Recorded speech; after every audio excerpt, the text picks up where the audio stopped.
je donne maintenant la parole à Eric pour nous présenter son texte, encore une fois, juste parce que voilà, il a passé d'un format à l'autre, exercice d'autovirtualisation imaginale dans l'élément anonyme de la pensée. Je me lance avec peut-être une exergue de Giorgio Agamben qui dit « Celui-là pétrit le plus de réalité, qui saisit le plus d'irréalité ». Disons que ce rapport entre réalité et réalité, ça va être le fil rouge là, qui se tend à travers ma présentation. Donc, j'avais annoncé d'entreprendre un rapprochement ou une sorte d'étude comparative entre deux ouvrages parus récemment et qui, chacun à leur manière, développent une conception radicalement anti-représentationnelle du politique.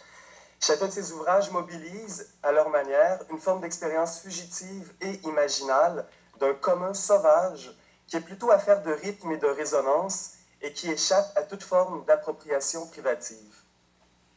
Issu du champ des Black Studies, The Undercommons, de Stefano Harney et Fred Moten, présente une critique poétique et passionnée de la gouvernance néolibérale qui recoupe en de nombreux points le dernier opus du Comité Invisible, À nos amis. Voilà. Refusant une conception de l'émancipation indexée sur la conscience de soi et l'autoréflexivité de type identity politics, les deux tentatives de pensée s'élancent à partir de cette transe qui est en dessous et autour de nous pour déployer une politique extatique centrée sur les arts de l'attention immanente et leur puissance d'improvisation. Mais ce projet est compromis par la distance. Difficile de jouer entre les diverses citations tirées des deux ouvrages en étant confiné à la fenêtre d'un écran ou d'une fenêtre Skype.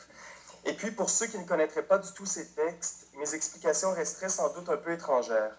Je me propose donc de faire un pas de côté et d'interroger plus directement la dimension imaginale qui insiste de part en part de ce champ effervescent qui se profile à la rencontre de l'art et du politique.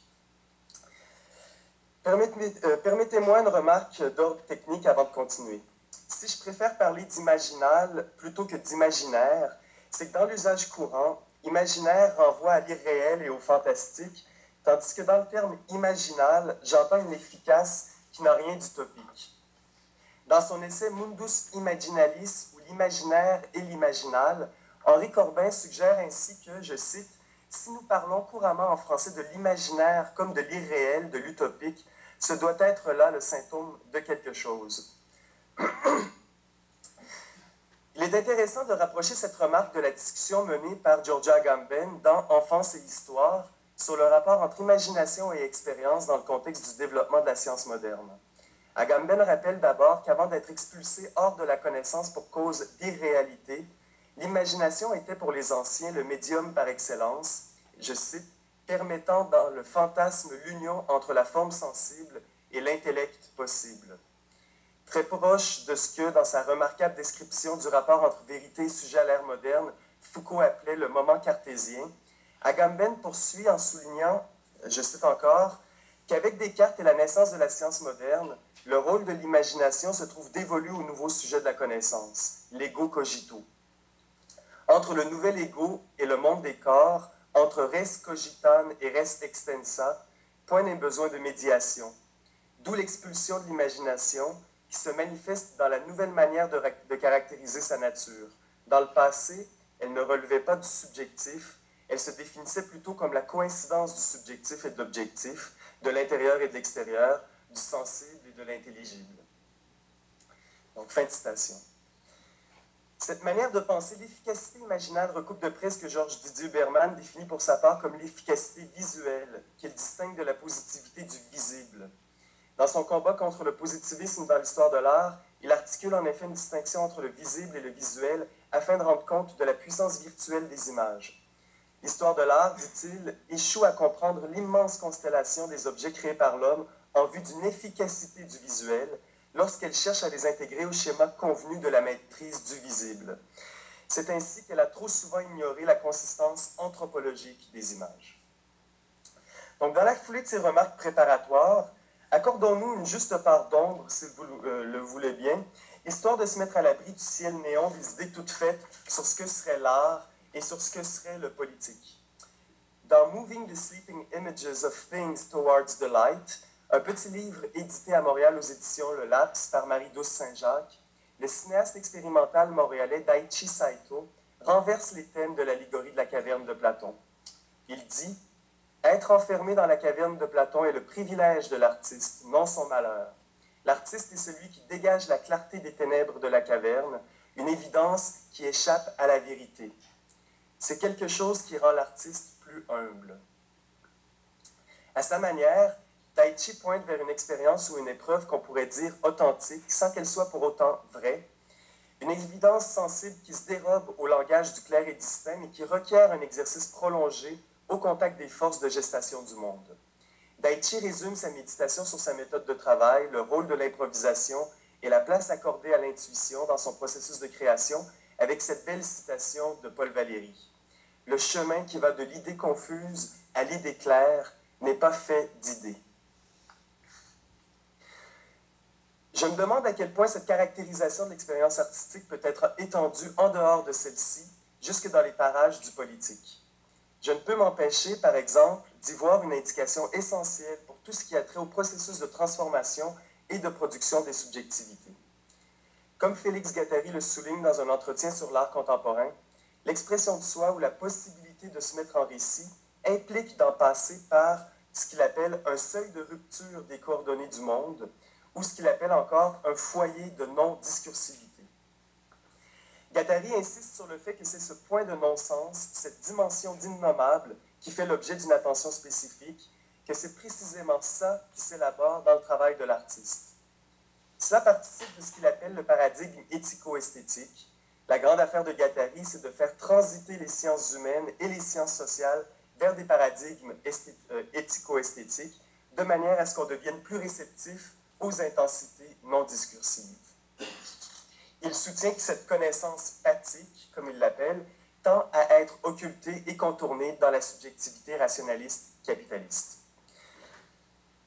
Dans la foulée de Guattari, je me demande donc, en quoi les expériences esthétiques se révèlent-elles parfois chargées d'une teneur initiatique?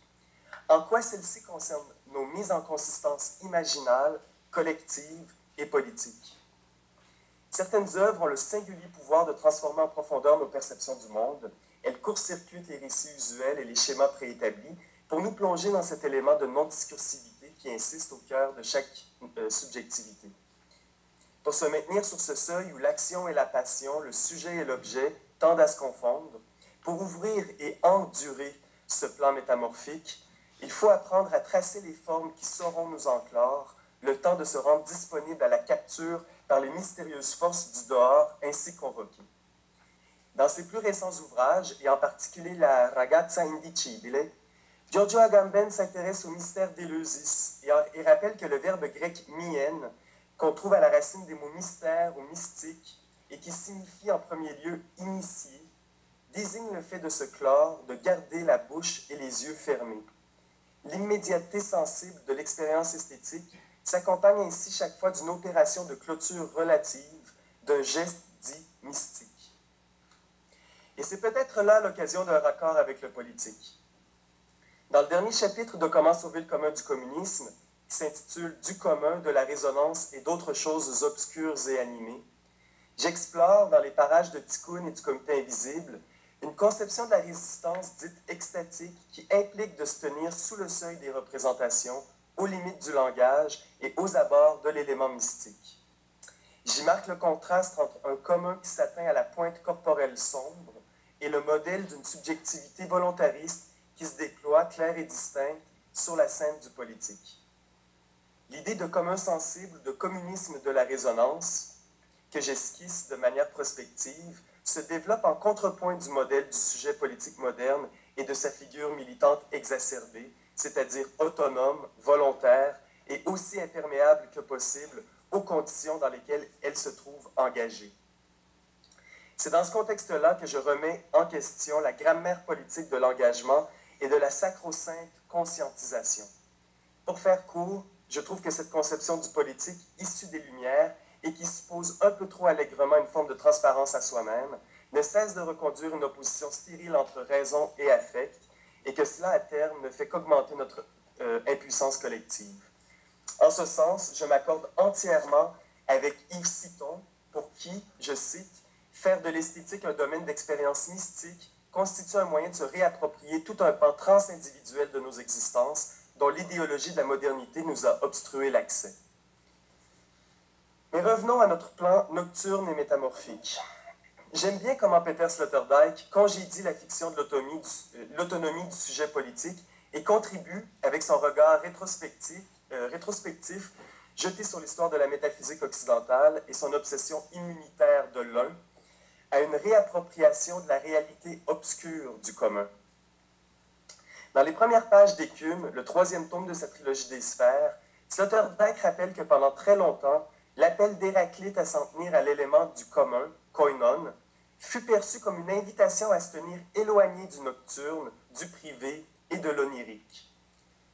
Là où le commun est éprouvé dans la lucidité, souligne Sloterdijk, l'être se donne des allures officielles. À la lumière de cette description, on pourrait interpréter la profonde transformation qui affecte les rapports entre art et politique comme un des signes les plus significatifs d'un désir de laisser à lui-même le monde molaire et officiel, le monde ensorcelé par l'idée unitaire du progrès, pour faire proliférer en mode mineur des dehors plus subtils et des zones d'opacité mieux partagées. Chez Sloterdijk, cela se traduit par une attention renouvelée à ce qu'il appelle les systèmes affectés de cofragilité qui s'opposent aux préjugés substantialistes dominants. Et cela débouche sur l'élaboration d'une ontologie politique des espaces intérieurs animés dans lesquels le plus fragile est conçu comme le plus réel. Voilà un programme de pensée à la fois pratique, imaginal et spéculatif, voué à l'exploration des interstices esthético-politiques. On dirait qu'essayer de penser à la jonction de l'art et du politique, c'est d'abord pour moi résister à la tentation de réduire les pratiques artistiques à leur coefficient de radicalité politique. C'est aussi éviter de me laisser entraîner sur les voies d'une recherche du réel perdu, comme va le titre d'un opuscule stimulant mais terriblement lacanien, récemment publié par Alain Badiou. Badiou y souligne que de nos jours, le mot « réel » est souvent utilisé comme moyen d'intimidation. Et en effet, tout le discours austéritaire, comme on le sait bien, opère comme un chantage au nom du principe de réalité.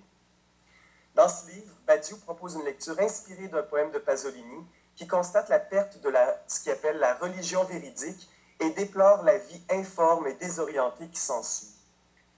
J'aime bien l'appel de Badiou à demeurer dans la passion du réel, mais son idéalisme communiste, au sens où, selon lui, je cite, « le matérialisme démocratique contemporain nous ordonne de vivre sans idée, me lasse. » Et puis sa revendication d'un forçage de l'impossible en direction du possible me fait l'effet d'un désastre relationnel programmé. Donc, mettre l'accent sur les puissances qui s'élaborent et se jouent entre les êtres, là où s'esquisse effectivement de nouveaux possibles, me semble une manière efficace de tenir en échec une certaine prétention du pôle politique à revendiquer le monopole de l'accès au réel et au vrai. Ce pseudo-réalisme mutilant est profondément ancré dans nos habitudes de pensée et de discussion. Il agit comme un fantasme unitaire et protecteur dans de nombreux milieux artistiques, militants et académiques en mal de consistance. Il fait l'effet d'une misplaced concreteness, d'une concrétude mal placée, pour reprendre l'expression d'Alfred Whitehead, où la référence aux politiques agit trop souvent comme une sorte de saut de validation, un signifiant vide qui produit de la réalité certifiée conforme. Il est difficile de se soustraire à ce conformisme du tout politique qui surjoue ses effets de gravité, ou plutôt d'aggravation. Cela ne signifie évidemment pas de cautionner je ne sais quel jovialisme. Le poids du réel politique demeure et doit être pris en charge, mais j'aime l'idée guattarienne selon laquelle l'artiste est une sorte d'écologiste du virtuel qui se consacre à la promotion et à la prolifération d'espèces incorporelles. Cela suppose de savoir reconnaître et prendre soin de nos mouvements ascensionnels et d'entretenir collectivement nos dispositions à l'envol et aux compositions fugitives. Apprendre à cultiver ensemble des arts de vivre idiorhythmiques, dirait Barthes. Car ces mouvements sont fragiles et varient énormément d'un individu ou d'un collectif à l'autre. La pensée dite critique a souvent tendance à sous-estimer l'importance de cette dimension de propulsion affective ou à invariablement la plomber par négligence, c'est-à-dire en la prenant pour acquis. Moins on croit au monde et à la possibilité d'habiter les plis et replis de la matière, plus il est difficile d'assumer une présence capable de résister à la tentation de se dissoudre dans les flux communicationnels et médiatiques. Il est facile de se perdre dans le culte des médias sociaux, avec ses promesses de reconnaissance et de gratification immédiate et sans cesse renouvelées. Car ton âme, se définit précisément du risque de la perdre. Elle peut aussi être sauvée. L'âme et ses incessantes mises au foyer. Entends-tu le silence hors ligne? Avoir une âme, c'est être aux prises avec le problème d'habiter son présent, avec lenteur et de toute éternité. Dans la patience, acquiert ton âme, disait Luc. Certaines pratiques y sont plus propices que d'autres. Les âmes, comme les longueurs d'onde, ont besoin d'être collectivement instaurées.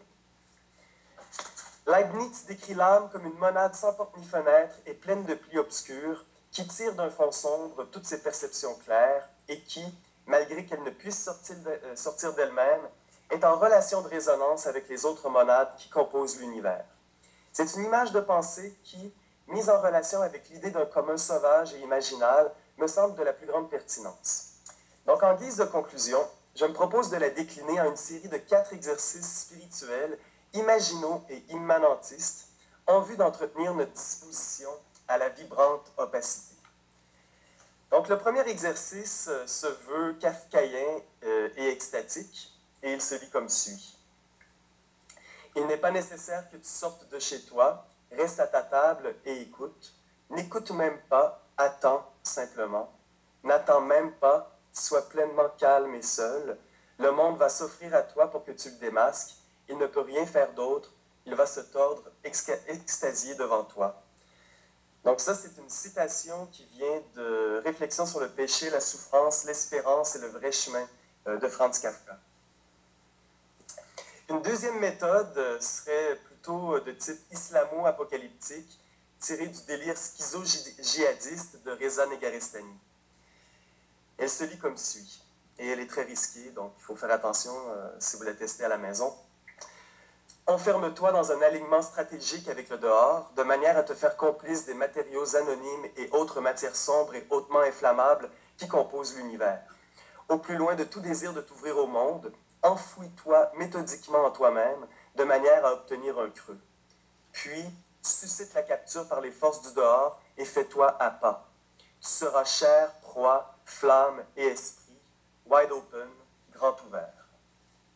Donc ça, c'est une reprise d'un extrait de Cyclonopedia, Complicity with Anonymous Materials de Reza Negarestani. Une troisième possibilité, c'est de s'adonner au clair-obscur de l'amour, à la manière définie par Agamben dans Idée de la prose. Donc je cite, « Vivre dans l'intimité d'un être étranger, non pour le rendre plus proche ou le connaître, mais pour qu'il demeure étranger, lointain et même inapparent, au point que son nom le contient tout entier. Puis, jour après jour, jusque dans le malaise, n'être rien d'autre que le lieu toujours ouvert, la lumière impérissable, au sein de laquelle cet être unique, cette chose demeure à jamais exposée, emmurée. » Et un dernier exercice qui, lui, est tiré des Future Farmers Rosary. Donc, c'est Cooley Windsor qui les a rédigés. Joue lui aussi sur cette zone fragile entre exposition et repli. Donc, c'est une méthode qui pourrait paraître contradictoire de prime abord, mais qui est elle aussi tout aussi empreinte d'organicité.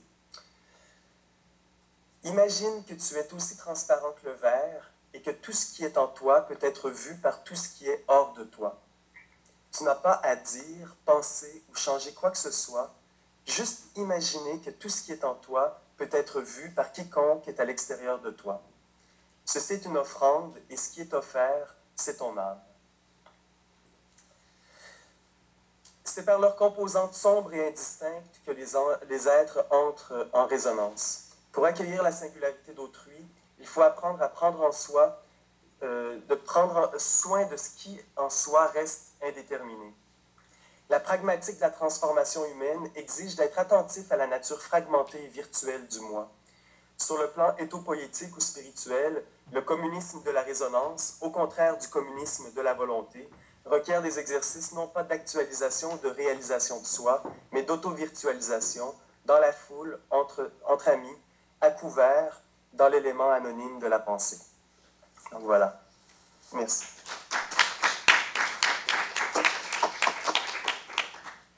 Merci. cet exercice résonnant, mystique, et qui essaie de redonner une âme à la politique. Donc, Isabelle essayait de donner une voix à la politique. Toi, tu essayes de donner une âme à la politique. J'aimerais demander au public de t'adresser des questions, si on a.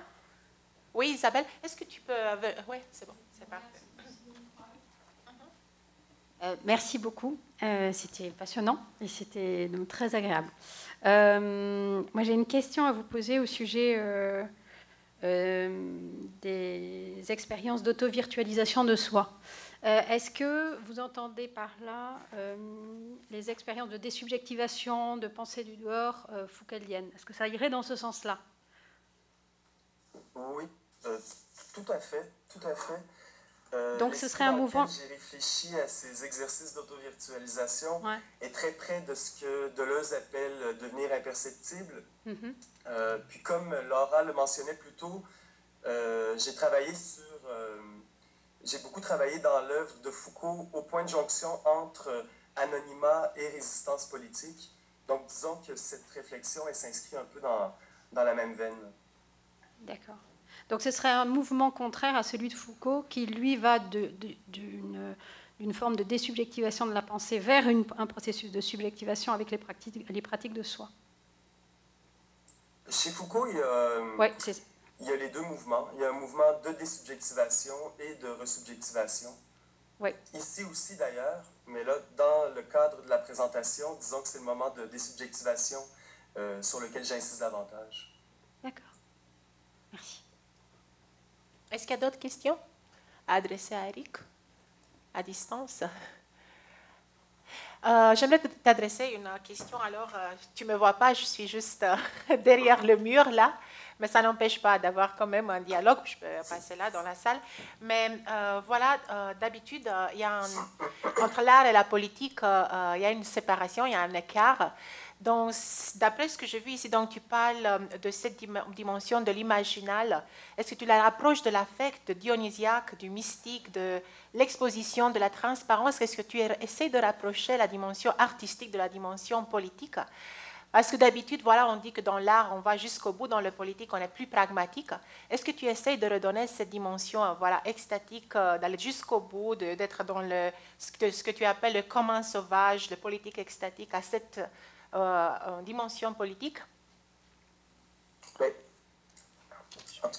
plus je réfléchis aux questions d'art et de politique, plus j'ai envie moi, j'ai envie de prendre les termes pour acquis. Donc, je ne sais plus trop ce qui appartient à l'art, ce qui appartient aux politiques. Ça fait vraiment partie d'une mise en suspens générale de ces signifiants-là.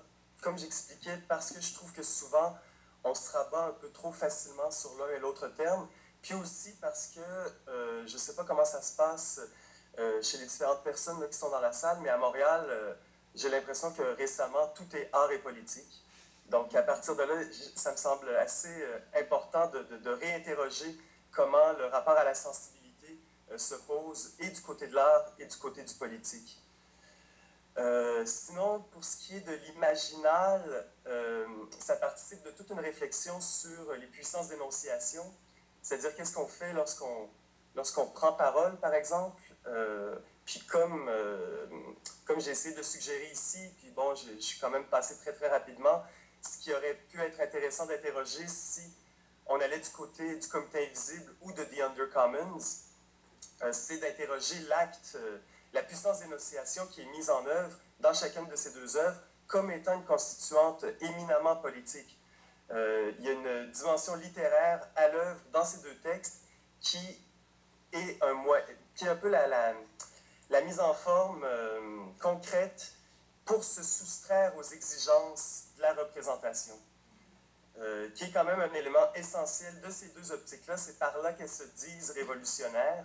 Puis, pour pas encore là prendre un peu trop facilement le sens du révolutionnaire, j'essaie de travailler à partir de ce qu'eux portent comme exigence de non-représentation. Puis qu'est-ce que ça suppose, qu'est-ce que ça implique.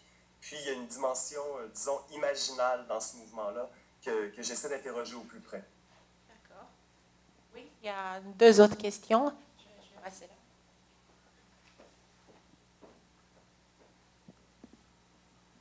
Salut. Allô, Hubert. En fait, je voulais t'entendre davantage. T'en as parlé un petit peu, mais je voudrais peut-être que tu déplies un peu sur qu'est-ce que la conception que tu présentes vient mettre en danger, vient confronter euh, par rapport aux démocraties libérales et à tous les modes d'existence qui en découlent. Je pense que tu as bien insisté sur l'aspect mystique, extatique. En même temps, il y a quand même un passage où tu faisais justement, tu montrais un peu la relation avec les politiques actuelles d'austérité, mais aussi avec tout simplement le modèle représentationnel capitaliste. Donc, je voulais peut-être juste que tu élabores un peu plus là-dessus. Quel est ce lien-là et qu'est-ce que ça pose si on veut repenser le politique à partir de ces bases-là? Pour moi, c'est assez difficile de réfléchir en lien avec nos pratiques démocratiques existantes parce qu'elles semblent tellement galvaudées que ça en devient des objets de pensée assez glissants. Par contre, la question de la représentation, je la prends très au sérieux, en particulier de la manière dont elle est posée dans le modèle cosmopolitique développé par Isabelle Stengers, Bruno Latour, qui se rapproche quand même de certaines façons du modèle des démocraties libérales, mais va davantage insister, c'est là où le mot cosmos entre en ligne de compte, sur les attachements qui font qu'une présence, qu'une singularité est mise en cause dans l'expression démocratique. Donc, j'ai malheureusement pas pu entendre toute la présentation qui me précédait là, sur le Parlement des Invisibles. Et disons que la question même d'un Parlement ou d'un Parlement des choses assume la question de la représentation, puis ça me semble quelque chose de très important. Donc, c'est cette tension-là entre ce que moi j'appellerais ici cosmopolitique, donc qui assume une part de représentation, puis qui insiste sur le moment de la présentation de ce qui importe face à d'autres pratiques, voir comment ça entre en tension avec des modèles comme celui de l'organisation prophétique de The Undercommons ou encore les propositions de Hanozani. Donc, de vraiment travailler au corps le point où représentation et refus de la représentation s'articulent. Puis, bon, dans le cas de la cosmopolitique, ce qui fait sa particularité, c'est le fait qu'elle pose le problème des attachemps. Puis ce que je renverrais, disons, par rapport au modèle des démocraties libérales existantes, c'est toute la question, en fait, de où on parle, pourquoi on parle, quelle passion anime le sujet politique contemporain. Puis on sait à quel point ça pose toute une série de problèmes pratiques sur le dégoût prononcé qu'on éprouve par rapport aux institutions politiques existantes qui font mais absolument rien pour tenir compte de l'extraordinaire prolifération des pratiques du monde contemporain, puis qui continue d'entretenir, dans le cas du Canada, en tout cas, un système vraiment, vraiment aux limites du démocratique, là, avec une démocratie parlementaire de type britannique à majorité simple et unilatérale un tour. Je ne sais pas si ça répond à ta question, mais disons que c'est très difficile de même commencer à adresser un discours du type de celui qu'on essaie de tenir dans un colloque comme celui-là par rapport à des institutions comme les nôtres, mais que, pour le coup, mettre en conjonction la proposition cosmopolitique de Stengers et Latour avec ce que Moten et Harney défendent dans The Undercommons, en lien à la question de la possession, par exemple, possession du côté de la représentation, dépossession du côté de The Undercommons, ça me semble quelque chose de très fertile à réfléchir à notre époque.